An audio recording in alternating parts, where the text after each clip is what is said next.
یہ دیکھو کیا سوال پوچھا انہوں نے، ہم بستری کا شرعی طریقہ۔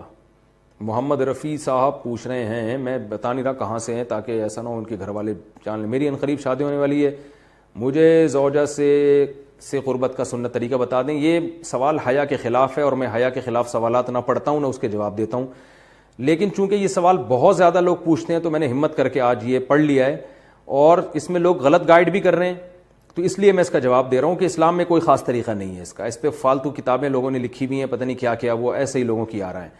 تو یہ چیز نیچرل ہے۔ جیسے کوئی پوچھے کھانا کھانے کا طریقہ کیا ہے، تو بھائی منہ میں نوالا ڈال کے چباؤ، نگل لو، خود بخود فطرت سکھاتی ہے انسان کو، تو ایسی زوجہ کے قریب فطرت خود سکھا دیتی ہے۔ ہاں، شریعت نے جس طریقے کو حرام قرار دیا ہے وہ سب کو معلوم ہے کہ جو ہے وہ اللہ تعالیٰ نے جو بدکار لوگ جس طرح سے کرتے ہیں، جو لڑکوں سے بدفعلی کرنے والے لوگ ہیں، وہ طریقہ حرام ہے۔ تو باقی اللہ تعالیٰ نے میاں بیوی کا معاملہ رکھا ہے، ایک دوسرے کا لباس ہے، تو کمرے کی باتیں ہیں وہ جیسے چاہیں مناسب سمجھیں، وہ ان کا اپنا ذاتی عمل ہے، اس کا کوئی خاص طریقہ نہیں ہے، اور یہ نیچر انسان کو خود سکھاتی ہے۔ نہ یہ طریقے نہ کسی سے سیکھنے کی ضرورت ہے۔ بعض لوگ تو حد درجے کی بے شرمی کرتے ہیں، وہ شادی سے پہلے جو ہے وہ فحش فلمیں دیکھتے ہیں تاکہ ہمیں طریقہ آ جائے۔ یہ انتہائی درجے کی بےہودگی ہے، انتہائی درجے کی ایک لعنتی عمل ہے یہ۔ تو یہ کوئی خاص طریقہ نہیں ہے۔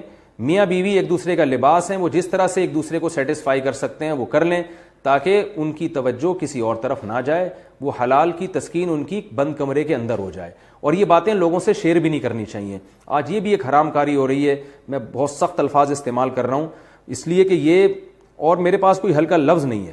وہ کیا ہوتا ہے کہ مرد اپنی زوجہ سے ہم بستری کر کے اس کے راز دوستوں کے سامنے فاش کر رہا ہوتا ہے، میں نے ایسے کیا، میں نے ایسے کیا۔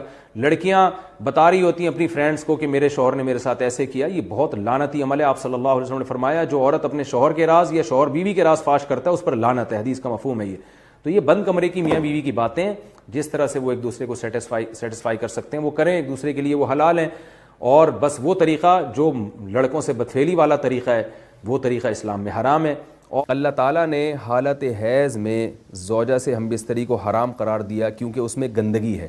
باپ دیکھیں کہ وہ گندگی اس درجے کی نہیں ہے جتنی اورل سیکس میں گندگی ہوتی ہے۔ اگر اس میں ڈسچارج ہو جائے بندہ، انسان جو ہم بستری کرنے والا ہے زوجہ سے، وہ منہ میں ڈسچارج ہو جائے، تو آپ سوچیں کہ اللہ تعالیٰ شرمگاہ کو گندگی سے بچا رہے ہیں، جس کی وجہ سے حیض کی حالت میں ہم بستری کو حرام قرار دیا۔ تو منہ جس سے انسان کھانا کھاتا ہے، جس سے کلمہ پڑھتا ہے، اور جو انسان کے جسم میں سب سے اشرف عضو ہے، سب سے زیادہ معزز اور مکرم عضو ہے، اس میں ایسی گندگی کو ڈالنا کہاں سے جائز ہو سکتا ہے، کہاں سے حلال ہو سکتا ہے؟ تو آج بعض متجدد قسم کے لوگ جو ہے نا اس کو حلال قرار دے رہے ہیں، تو یہ بالکل غلط ہے۔ تو یہ بات خوب ذہن میں رکھیں کہ اورل سیکس کے ذریعے اپنی خواہش کو پورا کرنا اس طور پر کہ ڈسچارج ہو جائے انسان عورت کے منہ میں، بیوی کے منہ میں، یہ بالکل حرام ہے، بالکل ناجائز ہے، کیونکہ منی ایک غلیظ اور ناپاک اور گندگی ہے اور ناپاک اور نجس چیز ہے۔